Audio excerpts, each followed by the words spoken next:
Soomaaliya doorashooyinka golayaasha baarlamaanka iyo madaxtinimada ayaa daahay oo dib u dhacay. Guud ahaanba hawsha doorashada ayaa yeelatay weji mashruuc oo aan dhammaad lahayn. Darafyada kala duwan ee daneynaya doorashada ayaa kala daalay. Madaxda doorashada hogaaminaysa ee kala duwan ayaa eedeyso xambaarinaya. Gudiyada qaarkood ayaa xilalkii laga qaaday dibaddana loo tuuray.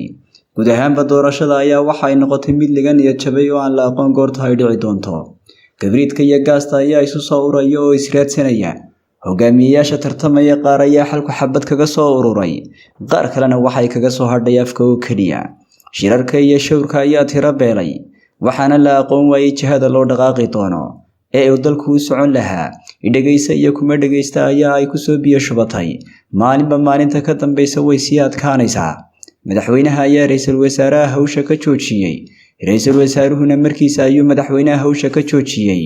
Guud ahaanba shaqada dalka ayaa noqotay jiid aan ku jiiday waa gacmadaalis. Hogaanada kala duwan iyo madaxdii hore ee dalka ayaa shirar beeladyo ka soo muuqday.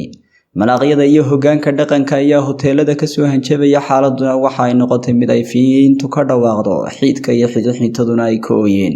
Soomaaliya waa dal soo kabanaya balse soo kabashadiisa la kala ridayo. Xasan Barre Ducaale, Hargeysa.